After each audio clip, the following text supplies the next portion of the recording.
We've got a whole host of folks up here today to talk about a number of things, and I want to underscore straight away that all of this stuff is on the PowerPoint for you. It's all posted, right, Teresa? So I don't want anyone to feel if you missed something, you can't get it. But the other goal for today is to put names with faces and faces with areas. So you don't often see some folks of the team at this session, so that's our goal today. And we want to get the folks on the road, so I'm going to be in the back of the room giving people the high sign and the Spanish archer to move along and not drag us down. So with that, Jay Scott, Assistant Director, and he's got a lot of stuff to share. Not a lot, but thank you, Scott. Good afternoon. Welcome back from lunch. I hope you got a lot of caffeine. How many of you, as a parent, count the number of eye rolls that you get from your kids as a successful week? I do that all the time. I track their eye rolls throughout the week, and then we have a progress report, and I have a little session at the end of the week. I want to tell you about one of the eye roll situations I went through just this week. My sons, they have to suffer me being in career and technical education because I'm always talking to them about careers. So the other day on the way to school, I've got two sons, a 7th grader and a 3rd grader, and I'm talking to them both about, well, what do you like? What are the things that you think about, in careers? And of course, my 12-year-old, soon to be 13 on Monday, as soon as I said the word career, there was eye roll number one. And then as I got into it a little bit more, there was another eye roll. And finally I said, well, you're not giving me anything here but eye rolls. Do you have any answers? He's like, I don't know, Dad. What did you do? How did you figure out? And I said, well, my dad and my mom were both in education, so that's what I did. I said, that's what most kids do, is they do what their parents did. A lot of kids.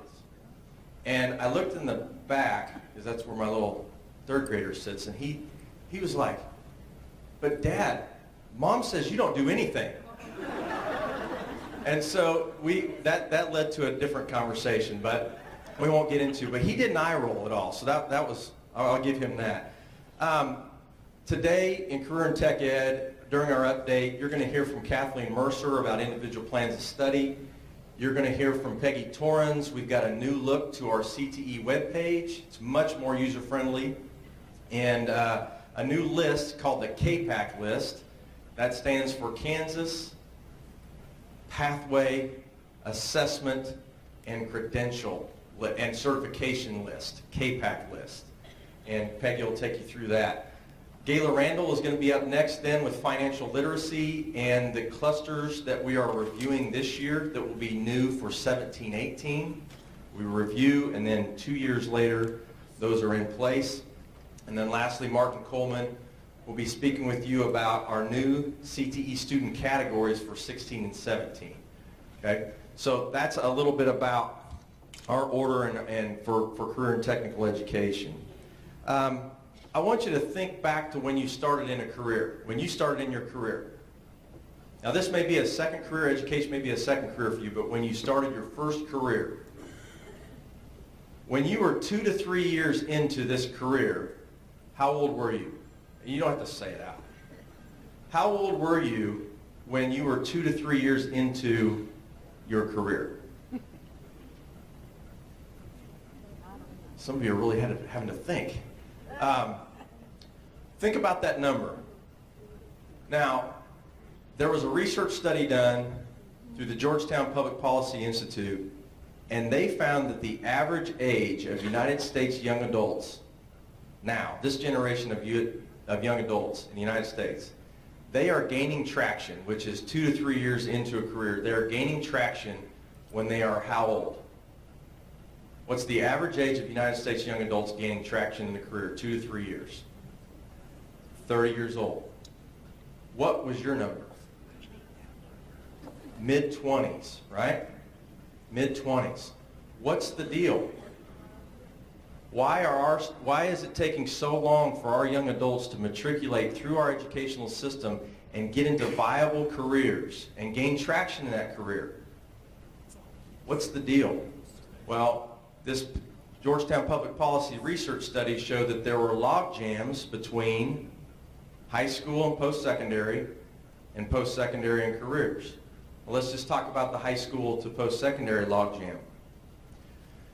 This study purported that K-12 is so focused on abstract academic content, not bagging on academics, we all need it, but we're so focused on it at the expense of career exploration. Think about our students now. When they graduate, when do they do their career exploring? Now, some of you are in schools where they're doing the career exploring while you have them. That's great. But I'm speaking personally, my career exploration years were my first 2 years of college. And that's a very expensive and, especially in my case, wasteful endeavor. So how do we help that logjam? Well, we start earlier with career exploration. And that's what the individual plan of study is really all about. It's not a silver bullet, but it is a way and a method, a mechanism for families and students to really start earlier in looking at viable careers and helping them make a better decision once they graduate high school. That's what it's all about.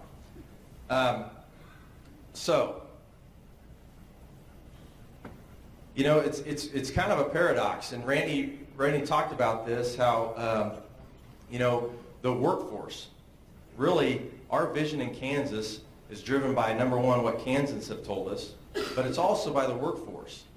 Our workforce is increasingly requiring students to have higher levels of education.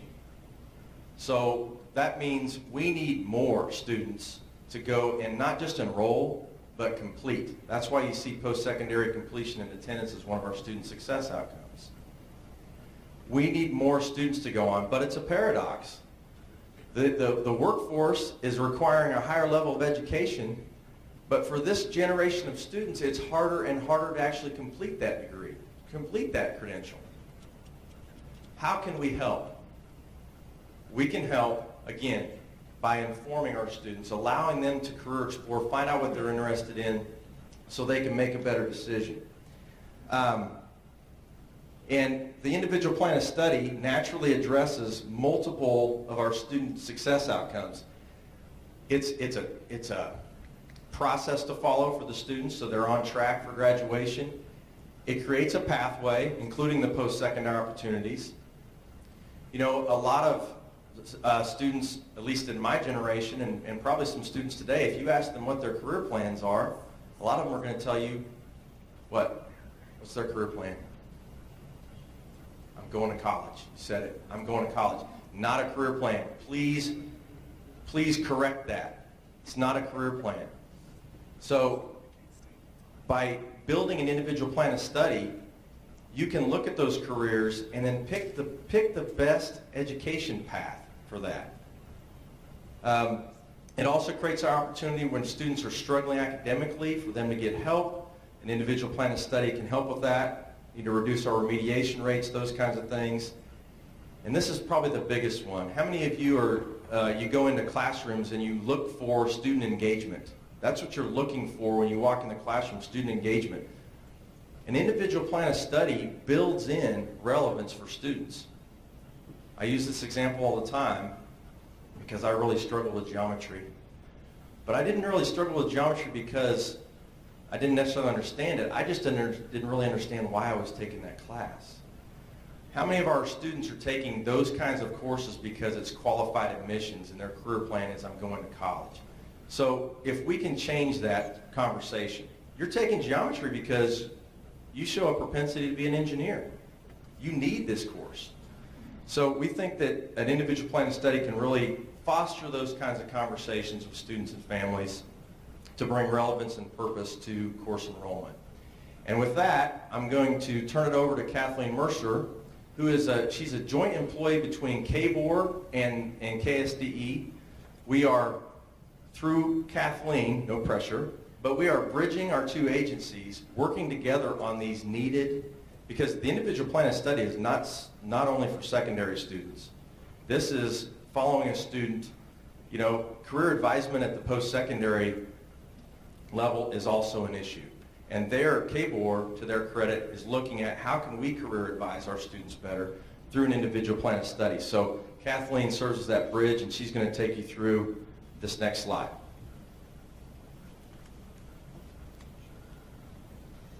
So what we want to say here is that an individual plan of study in the past might have been a checklist, but it is not a checklist. It's actually a living document that facilitates a conversation with the student. Career interest inventories, roadmap based on their interests, approved coursework that aligns with that, developmentally appropriate, work-based learning experiences, those should all be included in an individual plan of study. You can't just go through and mark the box and say these things are done without having the conversation and the support that needs to go into the planning and the decision making with the student and the parents.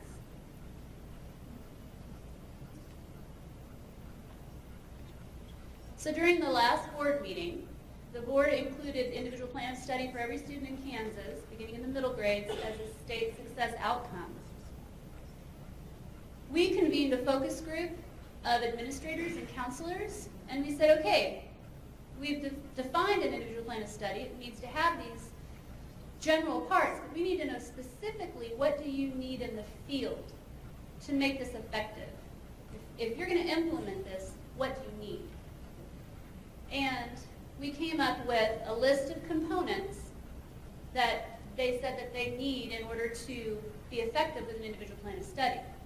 In addition to that, we have a group that is working to come up with an implementation process that will be used as a recommended guide for schools who are trying to change the focus or change the culture of their school from a checklist into an actual individual plan of study implementation.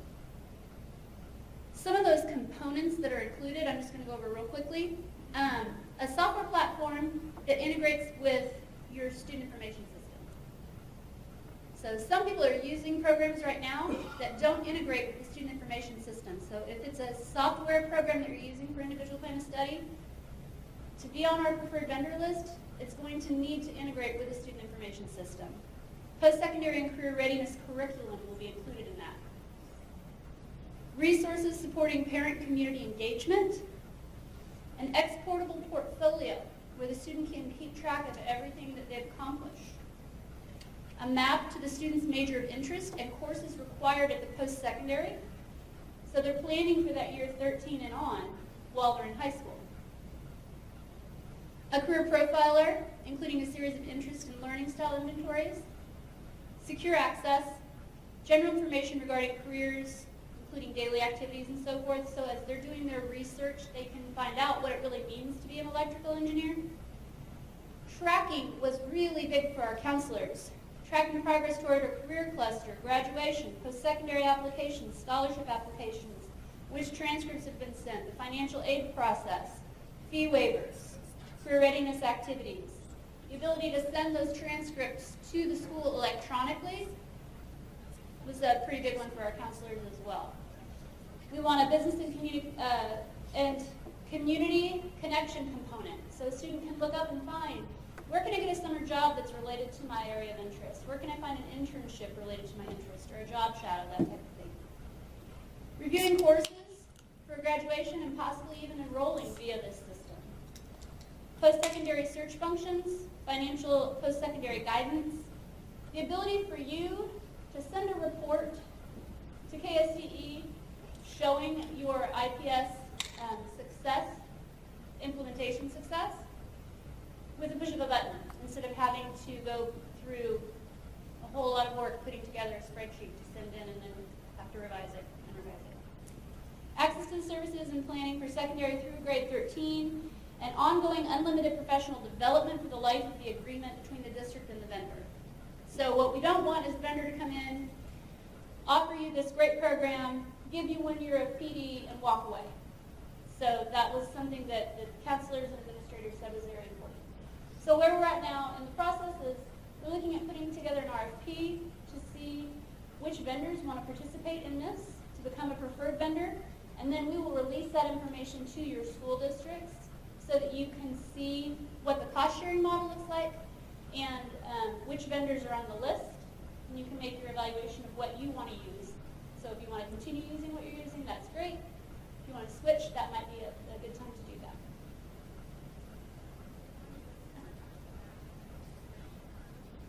So I think the switch is going to be by 2017-2018 school year. Is that right? Or here, Jake can speak to that. Yeah, so we want to have a state preferred vendor list for the individual plans of study released prior to fall of this year. So that's a pretty aggressive timeline. But as far as the schools implementing that, using one of those vendors or another one that's not on the list, but as long they need to have, you need to have it fully implemented by 17-18.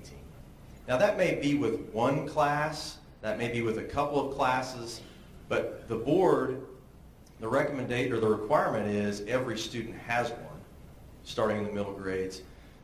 But 17-18, that doesn't mean that every one of, if you're not doing anything now, that doesn't mean in 17-18 every one of your students has to have an individual plan of study. We're going to have an implementation plan and process laid out for schools like that. Most of you, as you've shown a couple times today, are already using individual plans of study, so we don't see this as a big shift. We're just trying to jump in and help drive the cost down a little bit to all our schools, and then help the schools that aren't doing anything get started up. Other questions about individual plans of study? Did anybody else have a little jolt of fear go through them that the U.S. young adults gain traction in careers at 30, right? I've got 2 young students. I was surprised and then fearful immediately. Yes?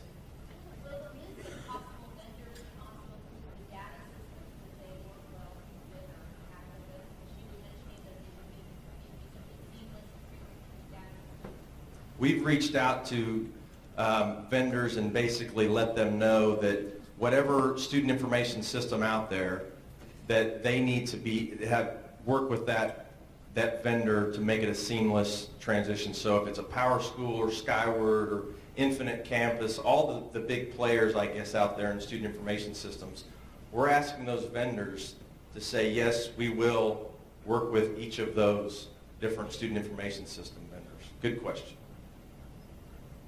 Others? Okay. Thank you for your attention. We're going to move next to Peggy Torrens. Peggy's going to take you through our new look website and the KPAC list.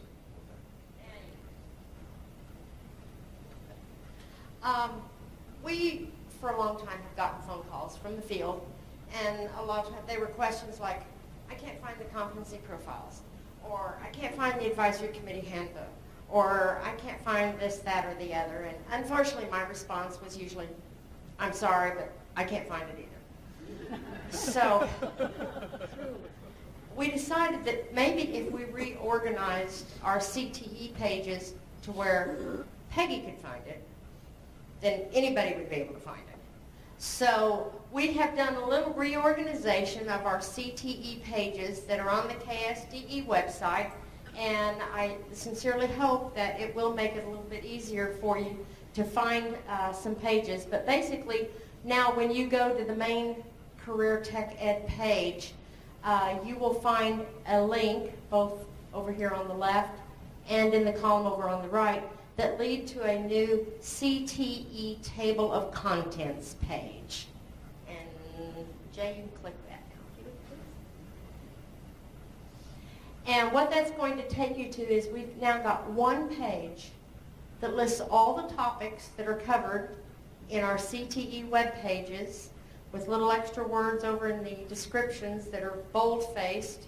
So if you're looking for Carl Perkins, or you're looking for the advisory committee handbook, or you're looking for the competency profiles, you can find those, click on it, it'll take you right to it. And no matter what page you go to, you'll be able to look over on the right-hand side, and you will always find a link back to the main CTE page and a link back to this table of contents page. So, check it out when you get back home, and let us know if there's still something you can't find, and we'll make some more adjustments as we need to. But hopefully this will just put everything, all the topics for CTE in one location so that you can link to them from there. And one of those links will take you to our new KPAC list. Some of you may remember that at one time we had a list of just sample professional certifications, and that had not been updated since 2009. And so we decided, we really needed to do something with that, and now we've added in the end of pathway assessments. And so now if you are in a school who's looking for some ideas for the end of pathway assessments or for professional certifications that you might want to offer to your students, you can go to this KPAC list. It's organized by pathway. So whatever pathway you work with, you can go, for example, to the animal science section, and it will give you a whole list of, and the links to get to them, to those websites, of different assessments, certifications. Over at the right-hand side, there's 2 columns. If it is an end of pathway assessment, it will have an X there that shows that is an acceptable for the state end of pathway assessment. And over in the other column is if it is a professional certification that you can use on your pathway applications. It'll be a check mark in that box. So it's several pages long. It covers all 16 clusters, all 35, 36 pathways that we have. So hopefully that will be a good resource for you. Thank you. Any questions? Gayla Randall. I want to commend Peggy because now I can find things on the website as well, so thank you. My name is Gayla Randall. I work with family consumer science programs and the human services related pathways primarily, for those of you who don't know who I am. I also work with education and training and travel and tourism. So if you have any questions about any of those, I'm the person that you will get when you send that email or you make that phone call. Personal financial literacy has been a topic across the street from our building at the state capitol for a number of years. It seems like almost annually there's a discussion on requiring schools to have something in this area as a graduation requirement.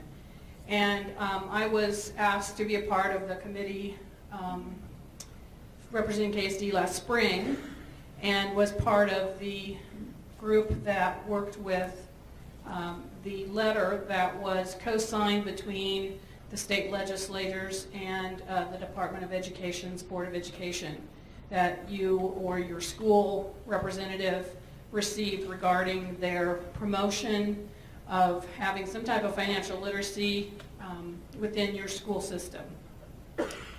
It was very interesting, the conversation, because it went from requiring it, that's the only thing that will make sure this happens, to listening to some of the data we were able to collect through KSDE on the courses that are offered, the students that have been enrolled, the schools that already have required this for their local graduation, and they realized there was a lot more going on than what they realized. And so they decided to do the letter to try to promote schools to do more or to start if you hadn't already. In 2003, there was a piece of legislation that said personal financial literacy needed to be embedded in high school curriculum. They said math or related subjects, which for us means family consumer sciences, business, social studies, math, something of that nature. And we do find that there are some personal financial literacy components at different levels embedded in all those courses. And some of you are shaking your heads, so you know what I'm talking about. What we felt we needed to do at KSDE was to provide a little bit more help for you in your schools. And so I worked with Brad and Scott and asked about the possibility of creating a webpage dedicated just for financial literacy. So what you see is a screenshot of a webpage that's close to being released that will not only add definitions for you, but also talk about the current legislation, which is actually the 2003 policy that I had mentioned earlier, but then also provide a link to some resources. And this is just a few, and I know you can't read that real well, but some of the resources that I know I have found when I've worked with my family consumer science teachers to teach the course that we've based our data on, and that's course code number 22210 or 22220 for those of you that do the course mapping. And so we're going to have this available for the variety of schools to be able to go to, so you have a place to start. A number of these are free. A number of them have been vetted by the financial and consumer education agencies, so we feel very comfortable sharing this list with you. There'll also be some links to some evaluation or assessments if you wish to go that route, and also some student-type activities in some of our CTSOs that might help move their financial literacy skill set a little further down on the scale. So you can expect that very soon. There'll also be some guidelines on how to know what is a quality product or not. We have a lot of individuals who have found that personal financial literacy might be a way they can make their $1 million. And so they may have a product that really isn't all that great, but they're being able to market it very well. And we want to give you some ideas of things to look for as well as a place to start to know what is quality. Is there any questions on that? Okay. The next thing I'm talking about is our career pathways. As you may or may not know, we update our pathways every 5 years. We talk to business and industry, ask what the skill set is for their field, and then we take that back to our teachers who've been teaching in those particular pathways to review and edit the current competencies to reflect that. I know this last year, the Human Services pathway, Family Community Services, went through a very strong vetting system to align to social work and counseling and family therapy, as well as some other areas. And we had a pretty pronounced change, but it's more streamlined and it really is aligned with business and industry better than it ever was before. We have huge buy-in by the teachers and schools as well, so thank you. This year, these are the 3 pathways that are being updated, which means this summer, by August 1st, we'll be releasing to you what the new design sheet and competency sheets look like, with review at the local level to include in your CPPSA updates this coming year, 16-17, and then they'll be in place 17-18.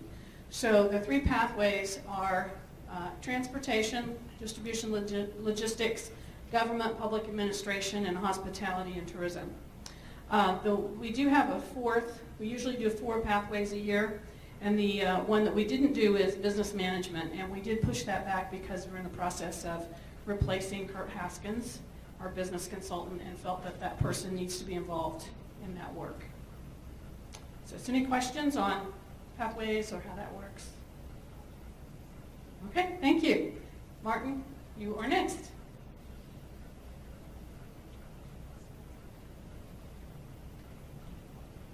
All right, did anybody have the turkey today? If you did, please stand up. Go ahead, stand up. If you had the turkey today. Did anyone drink Sprite or water today? Not Coke. If you did, stand up. All right, you guys need to wake up because the tryptophan and the lack of caffeine is starting to really take effect. Go ahead and sit down there. So, I got one slide. This is it. So, you don't get me for very long. How many of you guys deal with CTE? Raise your right hand. Okay. How many of you deal with CTE data? Raise your left hand. I saw some pauses in there. You guys, that's good. We'll pay attention. We got some changes. Okay, now remember, this is the key point. Not this year, next year. So we're starting to look at EDCS and SDCO reports and student data and all that. Ignore this slide for this year. Just put it for next year, okay? We're changing some definitions. How many of you guys have heard of a participant? Take your hand. I don't care which one you do this time, okay? And a concentrator, right? Okay. That's based on how many credits kids get when they take CTE classes. We are sliding those down and adding 2 new ones, and one of them may kind of recognize. How many of you remember a completer? Or have been still using completer all this time, right? Okay. So I'm not alone. But the participant, we're moving it to a half credit. How many of you guys have a half credit class in intro? How many of you are going to have a lot of participants now, right? Okay. The other one we have is concentrator. How many kids get 2.5 credits and never make it 3? If you've had that happen once, you can raise your hand. It'll make you feel better. Okay. All We're trying to align better with what other states across the nation are doing, what we report to the feds. And this 2 credit is more common. And so when you compare us to other states, we look like we've got 6 and they got 30,000. So this will help kind of equalize that and also gives us a good representation of how many kids are concentrating in a pathway. And now we really have those that complete a pathway, that have taken at least the 3 credits or more in that pathway. They really have completed, and that means something more to our post-secondary and business and industry. We've also added the Kansas Scholar, which this is like an academic scholar, but in the CT area for those students that really succeed and do well. They've hit that completer status now. They're involved in CTSOs, they're involved in organizations, they're doing projects. They're really someone you want to recognize, and we have a way to do that. So that's what we're looking at for the 16-17 year. So in 2017, when you're doing data, start thinking about this. Questions? All right. Yes?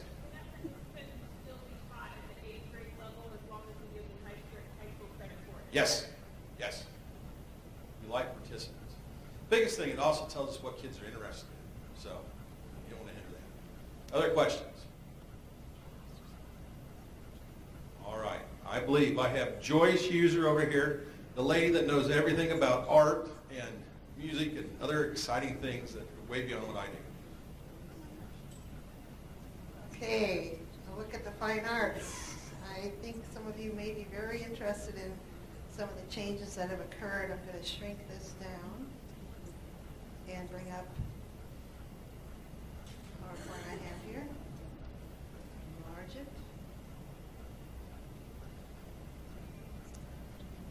There. Is there a reason for that? It's on the screen.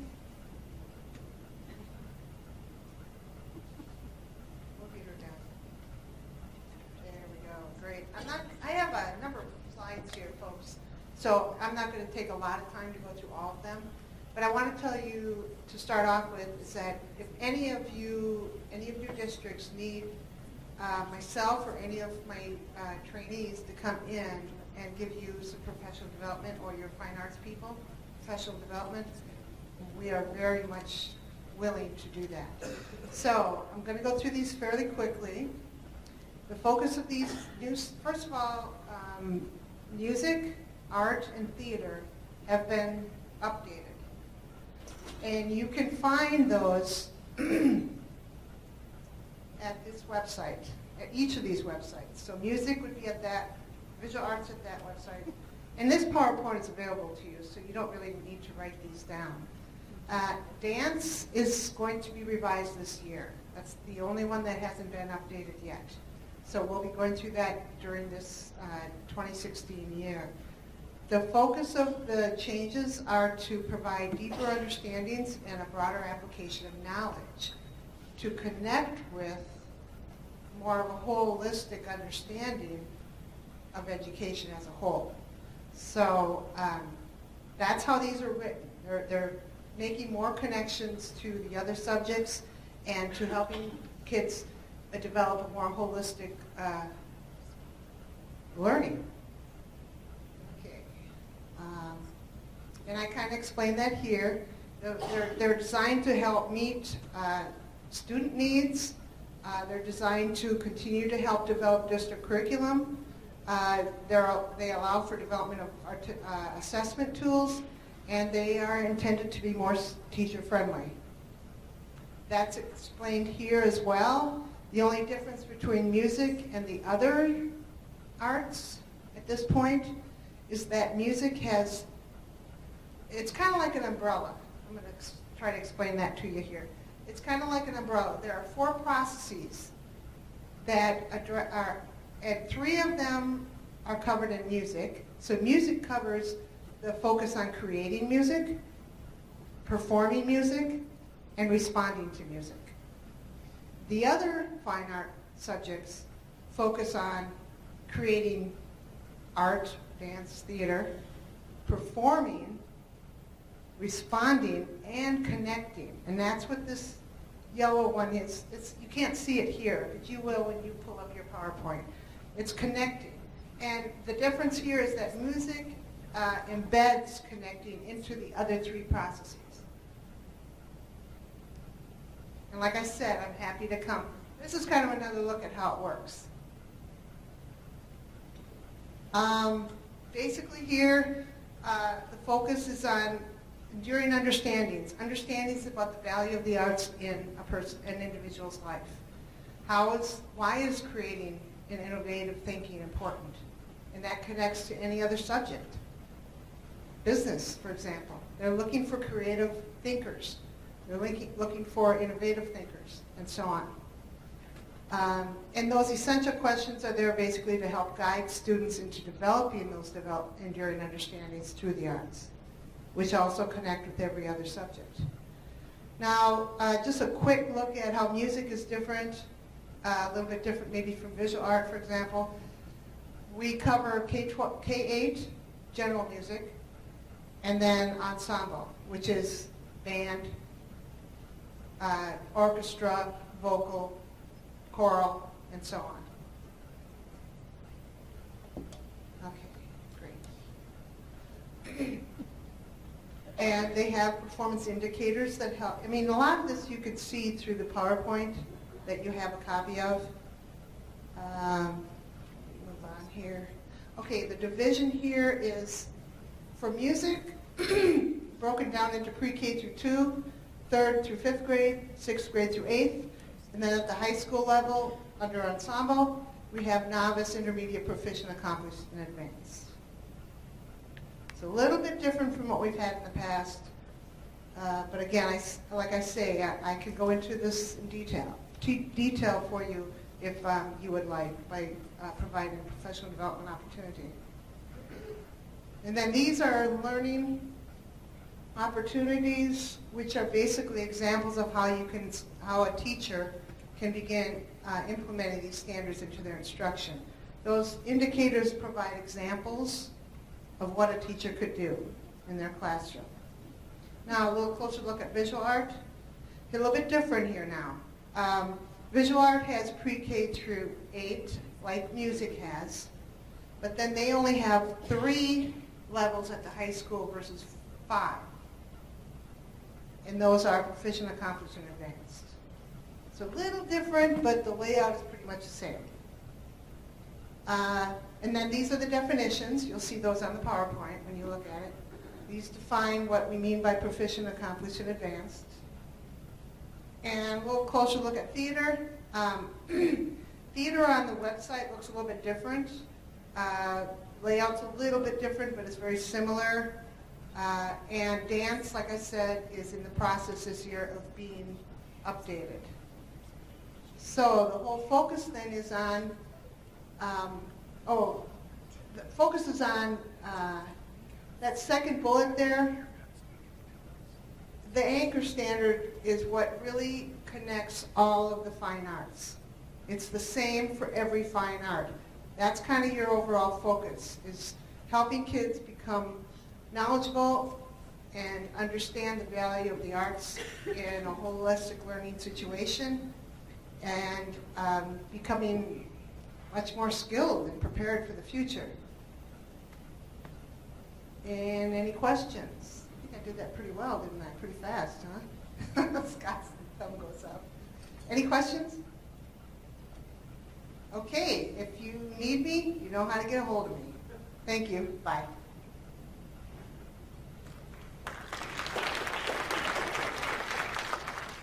That's a tough act to follow because I got 49 slides. But I did 67 in 10 minutes in Chicago once, so we'll get through it very quickly. Thank you.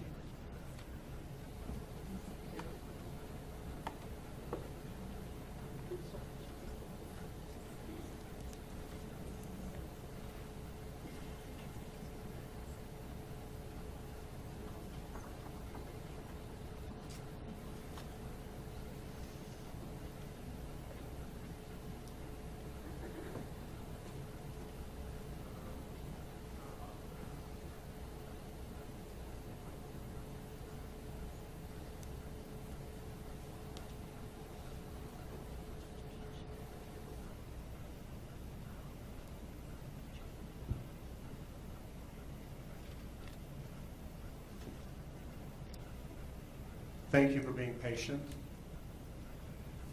By the way, that's a social emotional learning character development trait that we'll want to pass on when we get home.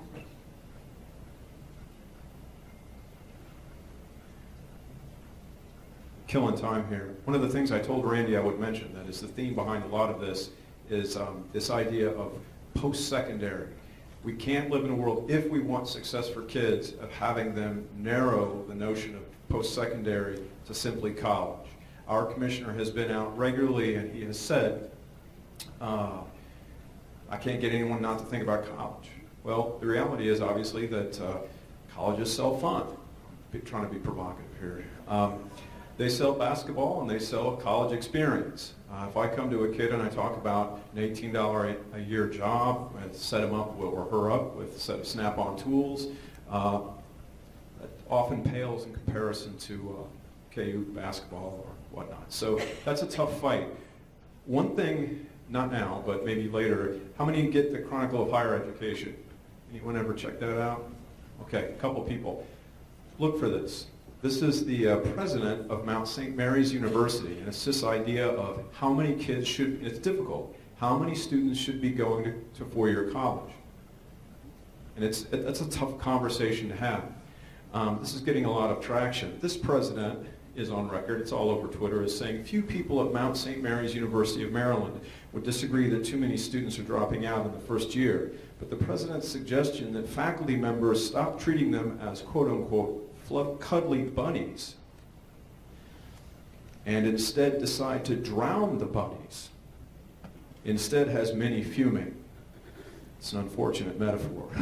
But that's the president of this university, so it's an interesting read. Get online, Chronicle of Higher Education, and he's talking about this issue of remediation at college and the number of students who are showing up who might be better served doing something else. And so I'm just throwing this out there. I didn't anticipate saying this. I thought it was kind of funny. And we enjoyed it, didn't we? We appreciate the entertainment value. All right, my name is Kent Reed. I'm the school counseling consultant, and over the years it's morphed into climate and school culture specialist. Much of that as a result of the grants that we've worked. And I have to say this is my 40th year in education. Never, ever, ever before have I heard the commissioner and the deputy commissioner talk about school counseling as much as Brad and Randy have talked about school counseling the last 6 months. And certainly that's appreciated by counselors across the state.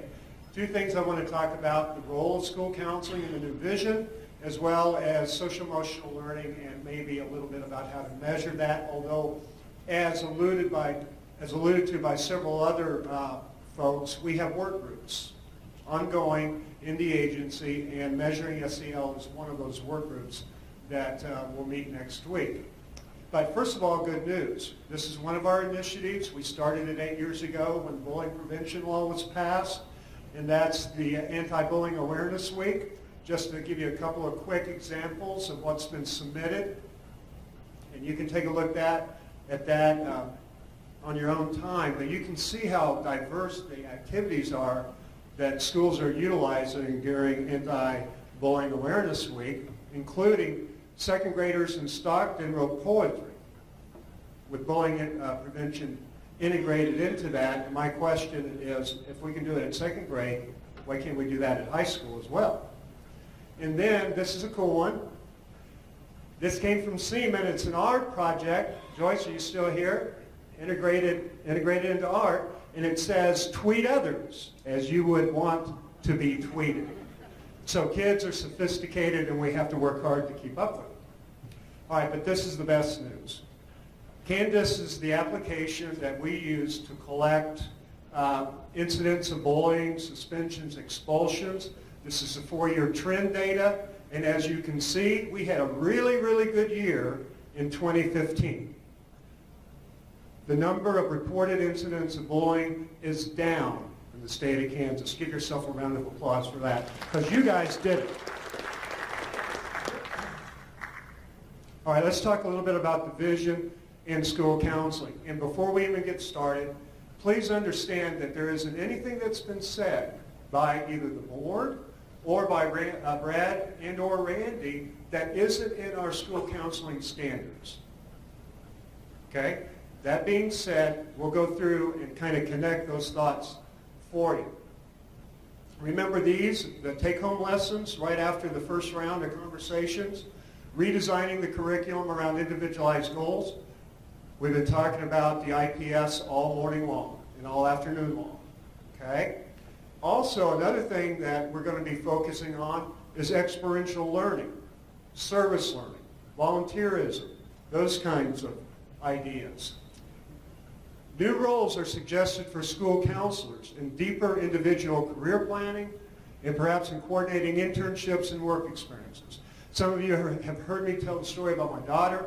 She's a final semester nursing student at Wichita State. She came to the conclusion that was what her journey would be her sophomore year when she went to Camp Midiog and spent a week working with kids with spina bifida. That's service learning. But it also was her journey on the way to success by 24. Right? And also the idea that we have to develop partnerships with business and community organizations. Kylie Lohmeyer, are you still here? Okay. Did you do Discovery in high school? I think you did. I think you went over with your mom in the grade school. Kylie's a former student. Discovery was a shadow program that we started back in the 1980s. It worked then, and it works now. The problem is that smaller communities have a hard time matching up their enrollment numbers with the number of opportunities. But win small victories, take small steps, and that will lead to a larger goal. Okay? School climate is important, but not well defined. And the reason for that is that every one of you have a different school climate. And if you're going to measure progress, you need to assess your own needs. And your needs may be different than your neighbors. Okay? Also, school climate and the idea of social emotional learning, the data that we collect is formative in nature. The current literature, whether it's Duckworth or Dweck or whomever you want to read, they complain that there is not a summative measure because the world of social emotional character development or growth is so large and encompasses so many different things that indicators that I'll show you in a moment are formative. And as I'll mention also in our recommendations, if you take multiple measures and take a look at those, that will help drive decision making relative to curriculum and interventions. Okay? So what should we focus on? Academic readiness, we're all on board with that. Psychosocial behavior, again, this is a long-term vision. Hopefully, and I know it's been a year since I came and talked to this particular group, but hopefully the next time I come talk to you, I'll be able to tell you about some things we're doing relative to school-based mental health. And it's long overdue. Character education related to future success. We're a national leader in this regard. Just like we're a national leader in tiered approaches with MTSS. There's much to be proud of relative to Kansas education. Oh, wait. There we go. Matching career choice, passion of the student. We had several speakers talk about that. Having students involved in activities. As a former coach, right on. Have students involved in volunteerism. I just told you about Haley. And every student has an individual plan of study. And as Jay says, the individual plan of study is the keys to the kingdom relative to not only academic readiness, development of those social, emotional, non-academic traits that need to be developed, but also to family engagement. And let's not forget that, family engagement. Okay? And make preschool available to every student. All right, so the board outcomes relative to school counseling. Here's the bigger picture that you can take back and share with your staff. Number one, a focus on academic, and that should be career advising. Both. They go hand in hand, academic and career advising. Individual plans of study, social emotional learning, and family engagement. Now, there's some problems inherent with that. 3 years ago, the ratio of counselor to students was 1 to 453. 2 years ago, it was 1 to 435. Now, today, and I don't know if Dr. Shang is still here, but he helped us calculate this, Because what we do is we take the licensed personnel report, the number of licensed school counselors versus the total student count. And that's how we get the ratio. Right now it's 1 to 400, so we are getting better. There's improvement, there's growth relative to that ratio. But the recommended ratio is 1 to 250. So, I share what Tutu taught us, and that is do your little bit of good where you are with what you have. It's those little bits of good put together that overwhelm the world. Okay, let's talk about SECD. Social emotional character development, social emotional character growth, and for my friends in CTE, employability skills, they're all the same thing. They're all the same thing.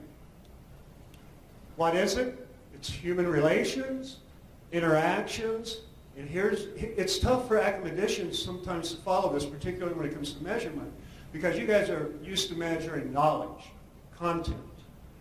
In this domain, we measure attitudes, we measure behaviors, and that's a little bit different, okay? Feelings, that's tough. And then, of course, what I call success skills.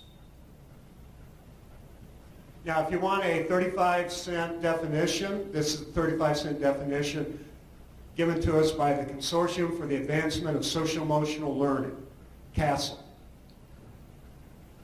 All right, a little perspective. A lot of this started years ago when Goleman wrote Emotional Intelligence. Has anyone ever read that book? Yeah, it's kind of hard reading because it's pretty deep. But it started the ball rolling relative to social-emotional learning. Then people like Elias picked the ball up, and we got into character development and character education, and then that debate about flat values, clarification, and whatnot. Seems like we've cycled back, okay? For us, it started with the bullying statute. As it was reported off the House floor, a rider was attached that said, upon request, the State Board will provide technical assistance to districts relative to character development. And so we picked that up and ran with it and did a couple of different things. The most important was that we applied for some grant money so that we could implement best practices. And that was a Partnership in Character Education grant and the Safe and Supportive Schools grant that we just completed. Current literature, as Randy alluded to, Angela Duckworth, that idea of grit. Students have to have grit in order to succeed. And then Carol Dweck, and I think all of us in here probably adhere to a growth mindset. And what that means is that we believe in our hearts that kids can get better. Regardless of what they come to us as, when they leave from us, they will be better. That's a growth mindset. The reverse would be a static mindset. And then on top of that, we found out that we were right in our assumptions based on the data that was collected in the conversations.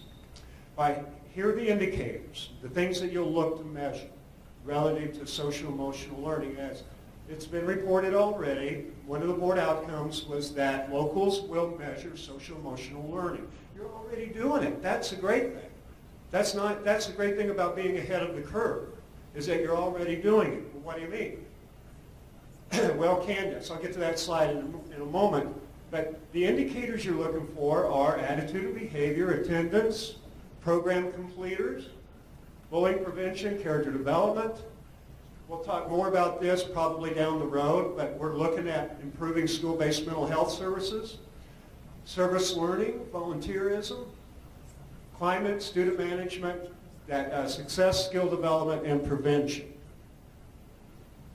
All right, we are standards-based in the state of Kansas. So start with the standards, the school counseling standards and the social emotional character development standards. Then, after you look at those standards, look at your needs in your district or your building. One thing that I want to mention specifically is the alignment of all this to the Rose standards. How many are familiar with the Rose standards? Yeah. And if Brad were here, I'd have you give him a hand because it was a miracle. I don't know how they did it, but somehow they were able to get the Rose standards written into the appropriations bill 2 years ago. And for us, for this discussion, the relevance is that I think Rose Standard number 3 states that schools will provide for the physical and mental well-being of their students. So now it's an expectation. All right? All of this came about as a result of when we were first writing the Character Ed grant, the PSEP grant, we noticed the Durlock research. And the Durlock research was a meta-analysis of 250,000 students, which is about half of what Kansas has. We have about 500,000. They studied about half the student population in Kansas, for example, and they found that if you implemented a social-emotional learning curriculum with fidelity, then you could increase achievement by 11 percentile. Holy cow. This is right in the middle of No Child Left Behind. And what was the most important thing during No Child Left Behind? Assessments, achieving. Now, the most important thing is success. And I'll explain the difference here in a minute. These are SECD standards, social skills. I don't think you can see the top of that. Personal skills, etc. And we have those on our website. I'll show you where you can find those. We incorporated a college and career ready goal in the SECD standards. And now I want to show you a few curriculum examples. Most of you probably have implemented curriculum in one fashion or another, particularly in the grade schools. And another thing that I want to mention before I forget is when you look at the vision, it was top-heavy secondary. Don't forget elementary counseling, because that's where the prevention starts. That's where you plant the seeds. Let's not forget elementary school counseling. All right, this is a curriculum that we used in the PSEP grant. All right, usually there are three components to a social-emotional learning curriculum. The first would be the anchor values or traits, the core values, and you identify that in your building. What are our core values? What do we really want to focus on? Then there are two other types. The moral competencies, which, put in another way, and I always quote Susan Hogue, who's was a great middle school counselor at Eisenhower here in Topeka. Do the right thing because it's the right thing to do. You know what I mean? Do the right thing. How many times tell that to a kid today? Do the right thing because it's the right thing to do. Those are moral competencies. Here's the difference. If there's a difference in what we have been doing in school counseling and what Dr. Watson and the board wants us to do now, is before the community conversations, our focus was increasing achievement. That was the connection. That's why the grant went so well, as administrators bought into the idea, you know what? If we win their hearts, we can win their minds. And test scores went up. We improved math scores, we improved attendance, etc. Those are called performance competencies. But now, with the focus on success by 24, we're looking at success competencies as opposed to achievement competencies. That's really the only difference. We're looking a little more longitudinally, as it were. Okay, that's one curriculum. This is from the University of Kansas Center for Research on Learning. The same kind of thing, characteristics, traits that you want to teach to ensure success. What I like about it, and many of you who are academicians may like this as well, KU addresses the idea of the cognitive domain. The cognitive domain, thinking as well as feeling. Okay? So that's an example, another example. All right? This is something that we did in summer academies. I'm looking for Don. I hope we do it in Impact Institutes, and I'm going to put a plug in for those. They'll be in, when, Don? June? June and July, and it's going to be fun. Just telling you. But we implemented habits of mind. All right? And that's a list of some of the habits of mind that were integrated into the curriculum during the summer academies a couple of years ago. We do this in our classes. Dead Poets Society. How many have seen that movie? Well, if you have a chance to see it again, check off all the different habits of mind that Robin Williams, his character, teaches his students. All right? Another analogy is the intervention curriculum that juvenile justice uses in the state of Kansas for Tier 3 offenders. Okay? Your Tier 3 kids, they're offenders. It's called Thinking for a Change. There you go. Here's an example of a growth card. It's Angela Duckworth's character growth card. And it kind of reminds me of my second grade when on the right-hand side we had conduct and on the left-hand side we had subject matter. So we're kind of we're recycling back to some old ideas and values. Okay, this is probably the most important slide. Here are the recommendations. Number one, when you're looking at social emotional learning, follow your school improvement process. In other words, look at your needs. Use evidence-based interventions and curriculum. Service centers, groups like TASN with MTSS can help with this. We can help. You need ideas about evidence-based. A tiered approach, as I mentioned, we're one of the national leaders in this movement with our MTSS. Use data-informed decision-making and multiple measures for evaluation. In other words, coach them up. All right, how do you teach it? You example it, you mentor it, you integrate it into your curriculum, not only as a counseling curriculum, but also as a government history curriculum, English, etc. You model it, and then you measure, evaluate. One of the things that we did, I think, was one of the most popular things that we did early on is we established the Kansas Schools of Character Recognition Program. And Sue Kidd has helped us with this. She was our PSEP coordinator. You'll have this information if you download the website. But it's a great opportunity for you to get credit for the great work that you do. Even in the very beginning, we knew that Kansas schools were utilizing excellent curriculum relative to character education development. And we wanted to recognize that. And what makes it really cool is that we do it at Brown versus the Board. Okay? So contact Sue if you're interested in that. By measuring SECD, I'm almost done. There are 3 different types of data relative to Candice, the data collected, etc., and also school counseling and social emotional learning data, process data, perception data, and outcome data. Use what we already collect to begin with. You know, in the very beginning of assessments, we looked at it from a whole perspective and then we narrowed our focus somewhat.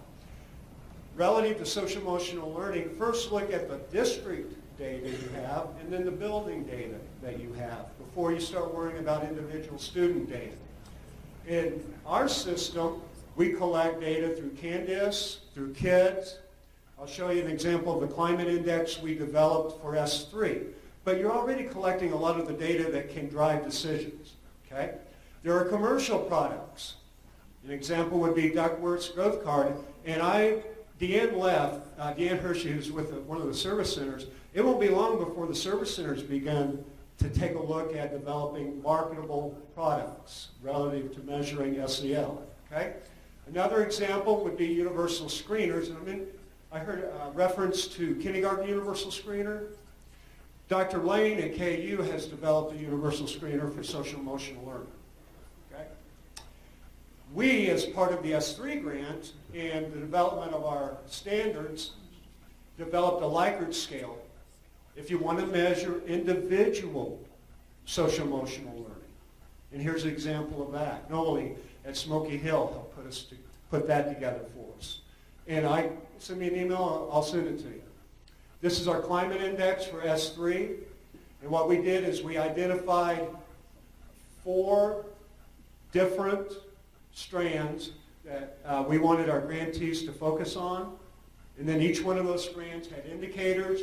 We used a formula to calculate an index. That's a climate index. That's a measure of social emotional character development.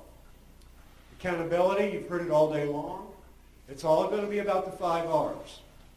And that's so important that I put together a crosswalk. I took the comprehensive school counseling program and crosswalked it with every R, all 5 R's, so that counselors can go to relevance in any one of the 3 domains, academic, career, social emotional, and then they would know what kind of data to collect, what kind of interventions align with that particular R.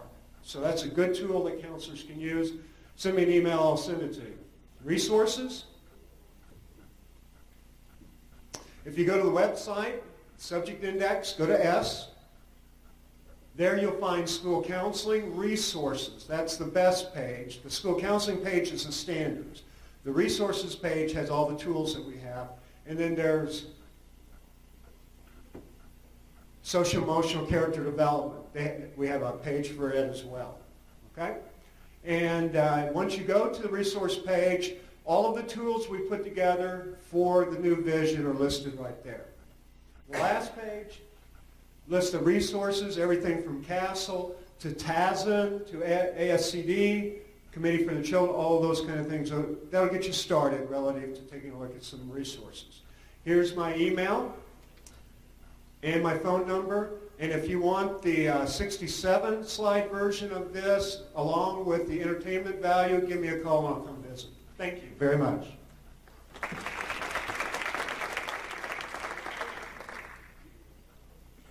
I'm going to make this really, really fast because we have several other people that need to go.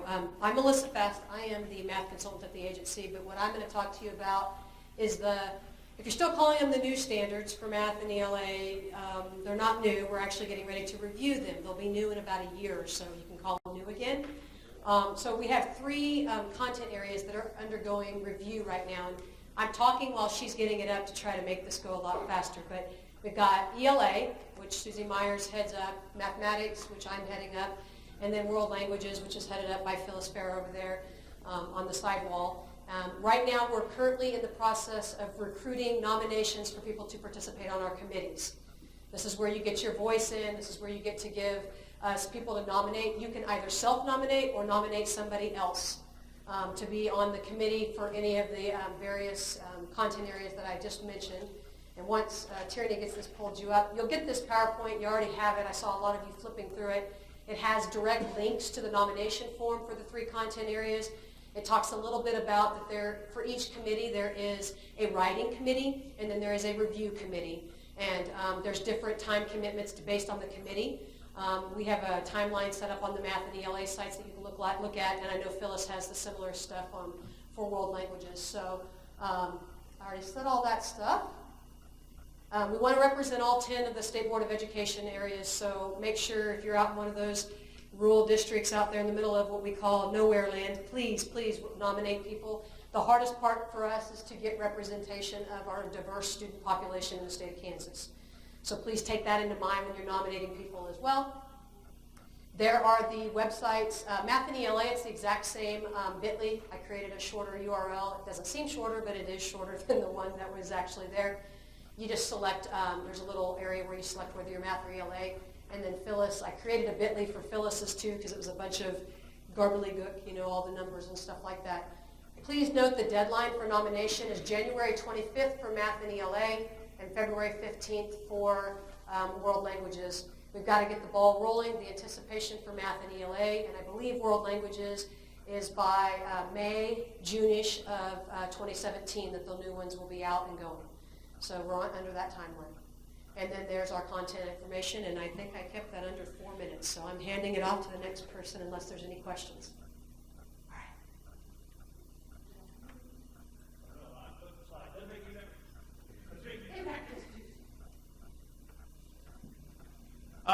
We're really excited. I'm Don Gifford. I'm the co-chair of the program committee along with Julie Ewing. And we're really excited about the Impact Institutes, 2 of them. I don't know where the slide went. The first one in Emporia, June 14th and 15th. The second in Dodge City, July 6th and 7th. There's something for everyone from pre-K all the way to post-secondary. For teachers, counselors, administrators. It's a conference and workshop all put together into one.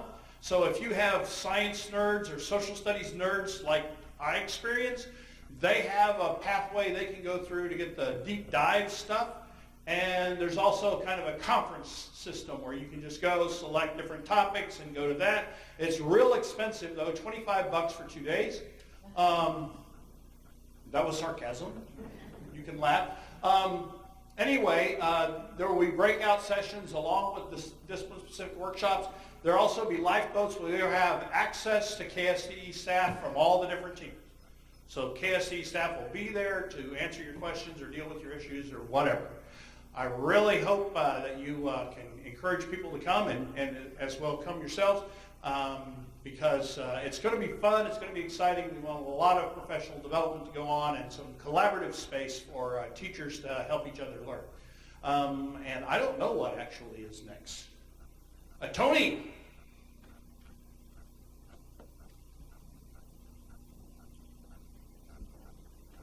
Hi, I'm Tony Moss. I'm a researcher and an analyst at KSDE.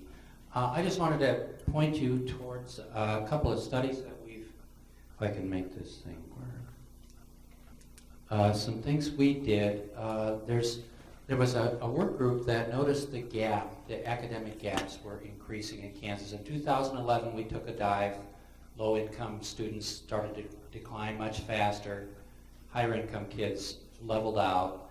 The board noticed, and there was a work group that started to study what are the causes, what are the cures, and so we had a work group that met monthly. We had we spent 2 to 4 hours each month reviewing the research. Now you can go to this the commissioner's site, and on that page you'll find all of the summaries of that research. It's actually more exciting than I make it sound. There's some real nice, accessible summaries of very complex causes, and you may find it interesting for those of you who like background materials. The next one, there's also out there that analysis. The commissioner and the deputy commissioner went around and did their 287 focus groups around the state, and everybody submitted their ideas. I was the guy that got to try to figure out what that meant. And so the analysis is there, and for you it might be interesting to see it because all of this talk about non-academic skills, there's some nice background there. The research is summarized. I think it's made accessible. If you want to see it, it's there. And that's really all. If you have questions or you want more details, I'm available. Please contact me.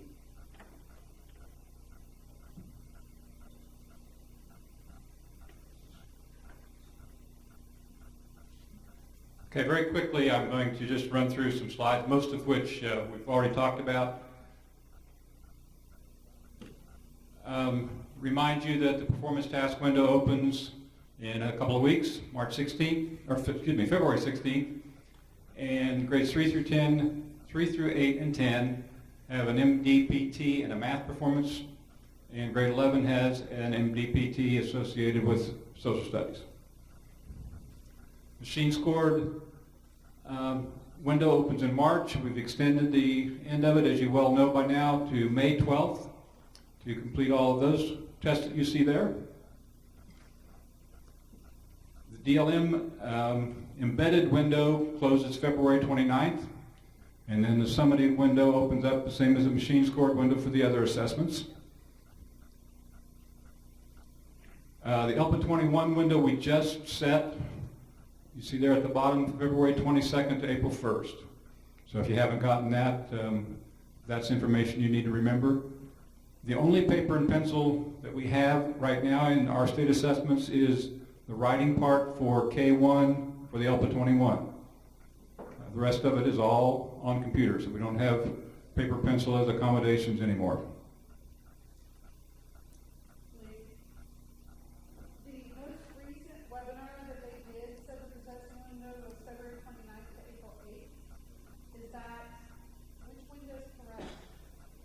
Right now it's the 22nd. It may have to move back depending on whether we can get everything processed. We'll let you know for sure. You will have information by, about 2 weeks from now on how to access the daily passwords. We don't have it ready yet. CET is preparing information for that, but we'll get it out to you as soon as we have it available. talked a little bit about the scoring this morning. We need you to participate in order to get these things scored. Math performance items, you don't have to score. Got that taken care of for you, but we do have to do the MDPT. Thank you. Who will have access to the password, the daily password? Building principals, building test coordinators, district test coordinators. Can I ask you a question? That HTSS for 6, 8, 11, so that's, they need 2 days for doing the MDPT and then a separate 2 days to do the HTSS? Correct. Although, the machine scorable part you can do in 1 day. Okay. There's But no science reason we why should you can't probably- do the machine scorable part. But science we should do probably in 2 days. In science? Yes. you gotta do- But social studies is 1. Okay. Yes.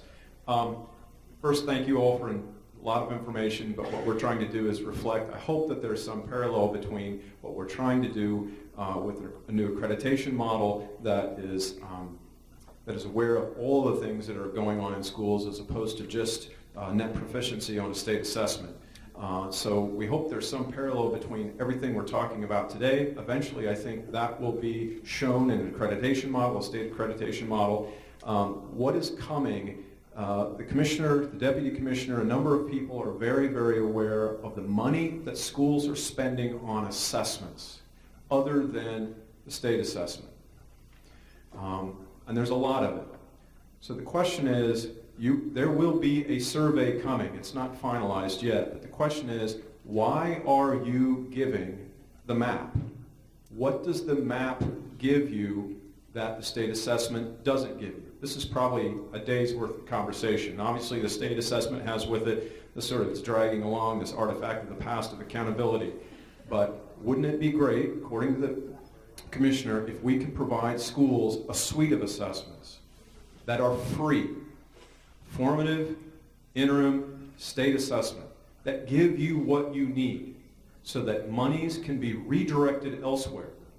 So that's the question. Are national percentile groups important for you? Is growth important for you? Are you getting what you think you are getting, for example, with the map? This survey is going to be coming out, and our hope is that we get a number of people, because you can imagine if you were to ask superintendents, one group, curriculum folks in another group, teachers in another group, why are you doing what you're doing? You're going to get different answers. So that's where we are headed. We want to be able to provide, and I'll just be very frank, the question is, I got it in the hallway, can CETE pull this off? Can the state pull this off? Because we don't, when I think about the past 10 years or so, I don't have that kind of suite of assessments that you're talking about, Scott, but that's where we want to head. It will take time, and it will take feedback from you. Simple question, I think the map is the test that always comes forward. I was on a conversation yesterday, or Beth and I were in a group of principals yesterday, and again, I'm trying, in the interest of being a little bit provocative, Scott, we thought that assessments should drive instruction. Well, we don't get the kinds of information that we feel we should get from the current reports from the spring assessment that would help us drive instruction. So I could push back a little bit and say, I thought standards should drive instruction. I mean, again, we can imagine where this conversation would go. And if you say assessments should drive instruction, do you mean the spring summative assessment? Or do you mean other assessments along the way? I see Kim nodding her head. I don't know in response to what.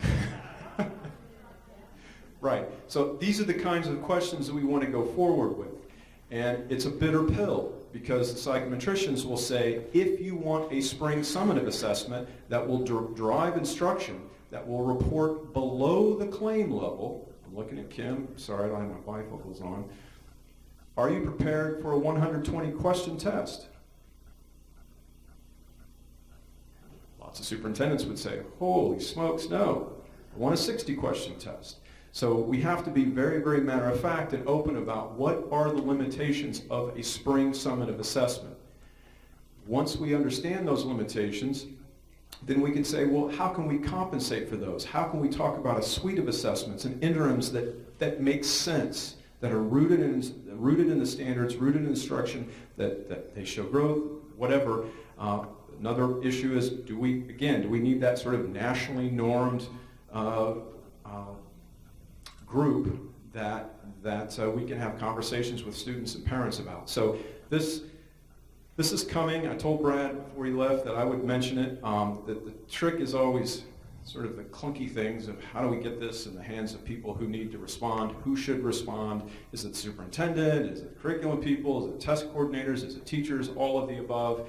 And what happens if you've got 4 or 5 people, district leaders within a single district who all have different opinions as to what, So again, we're still moving out of a world over a decade's worth of a net proficiency model with AYP targets. And I hope this afternoon, I hope in sort of marching all of this stuff up there, it's a reflection of what we're trying to do with this new accreditation model to acknowledge all of the things that schools are doing as opposed to just teaching to the test. Not that you're doing that, I'm just, again, I say things that I regret on the drive home. So again, thank you for any last questions? Yes, ma'am.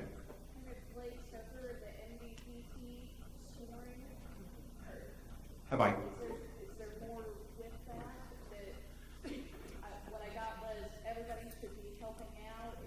Yes.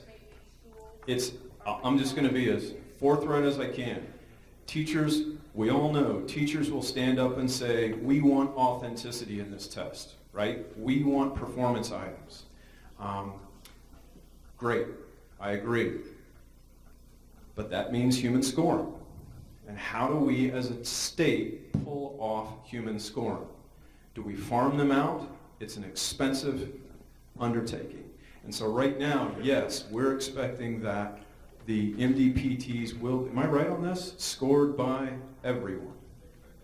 So the easy response is what? Oh, that's kind of an unfunded mandate, isn't it? I mean, how on earth do I do that? But again, this is the problem that's in front of us.